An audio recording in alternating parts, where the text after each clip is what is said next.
J'ai remarqué au fil de mes 18 ans d'existence que ce que l'humain ne peut pas déceler, ce que l'humain n'arrive pas à résoudre, l'intrigue toujours. Et à chaque fois qu'une situation va être bizarre ou un petit peu hors du normal, c'est littéralement le sens du mot, on va dire, c'est paranormal. Beaucoup ont associé le mot paranormal au mot fantôme, esprit, démon, maléfique, shaitan, et j'en passe. Alors aujourd'hui, je vais vous raconter l'histoire d'une certaine Constantine, voilà, qui a déménagé, qui a constaté des événements plutôt un petit peu bizarres, paranormal, disons, dans sa nouvelle maison. Alors déjà, je tiens à vous présenter notre héroïne de cette histoire. Elle s'appelle Constantine. Alors Constantine, quand elle avait 7 ans, elle a déménagé vers une ville à une autre ville qui est à côté. Ça veut dire genre 2 villes voisines, elle a juste fait le switch. Les raisons de son déménagement sont extrêmement simples. En fait, elle nous raconte dans le trait que absolument tout se passait hyper bien dans sa maison, enfin dans son ancienne maison, sauf que ils étaient à côté d'un quartier à risque, voilà,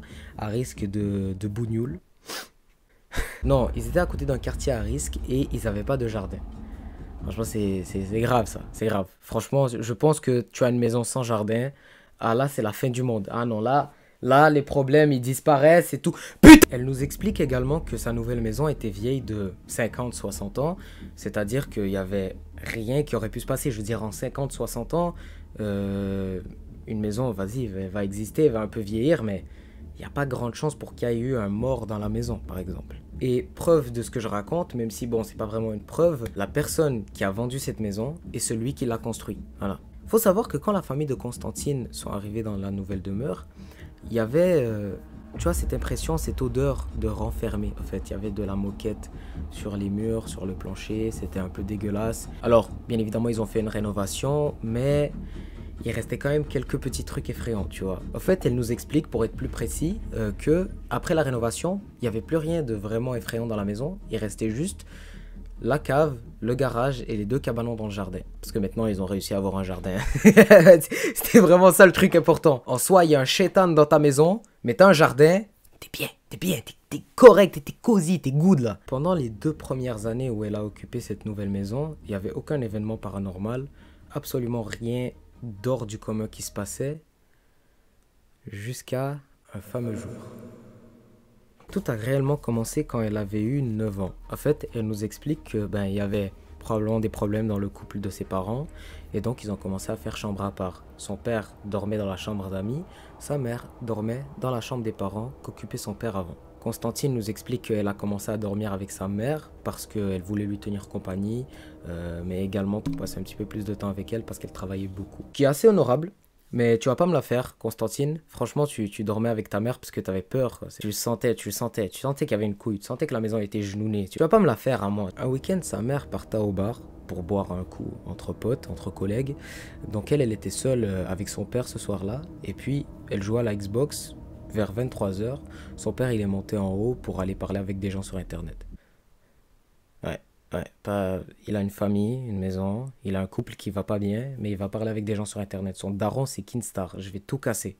Quelques minutes après que son père ait quitté le salon, elle a entendu un bruit, comme un bac qui était en train d'être tiré dans la chambre de sa mère. Chambre de sa mère qui était directement au-dessus du salon, donc directement au-dessus de sa tête. Sur le coup, elle s'est dit que c'était son père qui était en train de faire quelque chose en haut. Donc elle a continué à jouer à la Xbox, mais le lendemain, elle en a parlé à son père et il lui a dit non, j'étais bel et bien dans la chambre d'amis, j'ai pas quitté la chambre d'amis de la soirée, je me suis endormi et voilà, c'est tout. Elle a laissé couler l'eau sous les ponts, elle en a plus jamais parlé parce que ça lui a foutu une frousse pas possible, ce qui est entre nous compréhensible, hein, on va pas se mentir. On fait un laps de temps, de 1 an ou 2 plus tard, sa mère a divorcé son père, ce qui est très compréhensible. Très compréhensible. Les gars, attendez, excusez-moi. Le daron, il va jouer à League of Legends pendant que son mariage va mal. Les gars, genre, j'arrive pas à procéder cette information-là. Je vais tout casser, je vais... Oh, ta mère la pute. Donc, je disais, ses 2 parents ont divorcé. Son père est parti, sa mère est tombée amoureuse d'un autre homme. Et l'autre homme vivait quasiment chez eux. Donc, les fils de son nouveau papa, son beau-père, venaient un week-end sur 2. Alors ça le dit pas dans l'histoire, mais je suppose qu'ils avaient quasiment le même âge parce qu'elle dit avoir passé du temps avec eux, enfin de temps en temps, hein, ils jouaient avec un Flubby. C'est quoi un Flubby d'ailleurs? C'est ça ce que j'ai trouvé en ligne pour Flubby. C'est vraiment un gros monsieur. Donc on va dire que c'est lui le Flubby, ok? On va dire que c'est lui. Donc elle nous dit qu'elle et ses 2 nouveaux demi-frères ils s'amusaient avec le fameux Flubby. Et tout allait bien pendant quelques semaines, mais ça a vite changé. Elle nous explique qu'un week-end, elle jouait en bas avec son beau-frère, jusqu'à ce que sa mère l'appelle et lui dit que son fameux Flubby, il arrêtait pas de marcher dans sa chambre et qu'il fallait aller l'éteindre. Après un bon 10 minutes de galère, elle a réussi à arrêter le Flubby et elle l'a posé sur son bureau. Elle est retournée jouer avec son beau-frère et une autre trentaine de minutes plus tard, sa mère la rappelle et lui dit « Quelque chose est tombé dans ta chambre ». Elle va dans sa chambre et elle a été terrifiée de voir son Flubby devant la porte d'entrée. Littéralement devant la porte d'entrée. Alors, il n'a pas pu bouger tout seul. Quelqu'un l'a forcément déplacé puisque, comment est-ce qu'une chambre est faite? C'est que ton bureau est très rarement juste en face de ta porte d'entrée. Donc, il n'a pas pu tomber, il n'a pas pu bouger, il n'a pas pu aller quelque part tout seul. Quelqu'un a dû le déplacer. Elle demande à sa famille qui a fait ça. Et tout le monde dit, frère, nous, on sait pas, c'est toi, quoi. J'en ai aucune idée, j'étais pas là. Donc, elle a enlevé les piles pour de bon et elle n'en a plus jamais reparlé. La vraie situation paranormale commence juste maintenant. Quelques mois s'écoulent entre cet incident avec le Flavie et maintenant. Elle était en train de jouer à Just Dance sur Xbox. Je suppose que c'était la Xbox 360. Et pour ceux qui n'ont pas eu la Xbox 360, il faut savoir quelque chose, c'est que pour jouer à Just Dance dessus, il te fallait ce qu'on appelle la Kinect. La Kinect, c'est super simple, c'est comme un œil intelligent, comme une caméra, mais qui va détecter tes mouvements pour pouvoir les reproduire dans le jeu. Par exemple, il y avait Kinect Sport, c'est un petit peu comme une Wii, en fait. Elle est en train de jouer à Just Dance, elle et son beau-frère, et là, à un moment donné, une troisième personne rejoint la partie. Spoiler alert, c'est ni son père, ni sa mère, ni son autre beau-frère. Si moi, ça m'arriverait, ça serait vraiment la première pensée rationnelle qui me viendrait en tête, c'est ça a bugué, c'est des choses qui arrivent.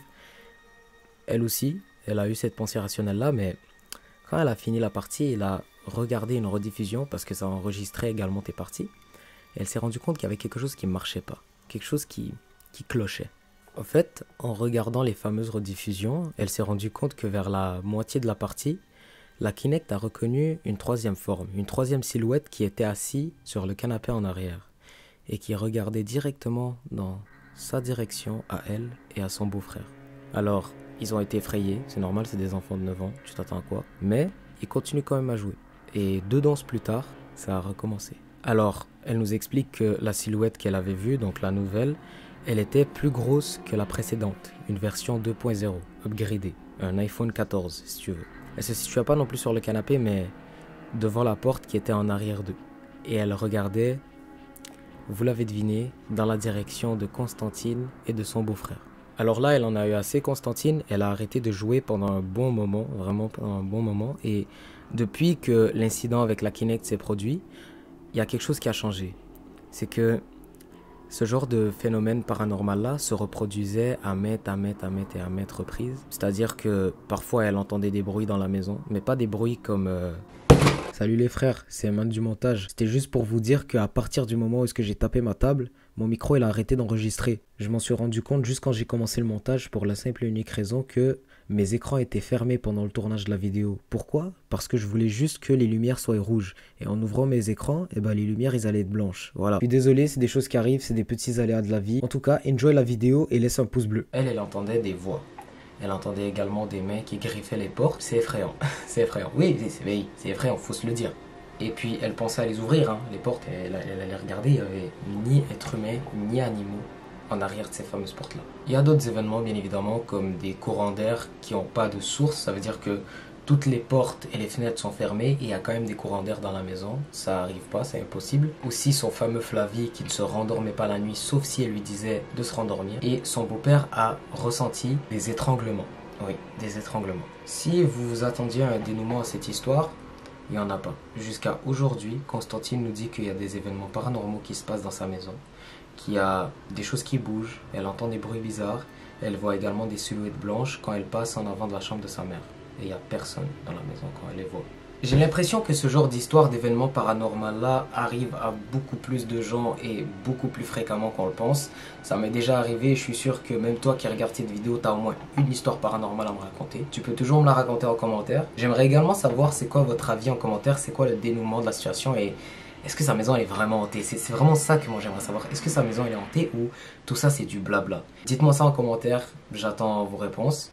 En attendant, cette vidéo elle est terminée, j'espère que le trait d'horreur vous a fait kiffer. Si vous en voulez d'autres, écoutez, vous savez quoi faire. Like, abonnement, partage, commentaire, tu connais. Bon allez, prenez soin de vous les frères, je vous dis à la semaine prochaine pour une nouvelle vidéo. C'était Dimito, je sais pas comment finir la vidéo. Allez, au revoir.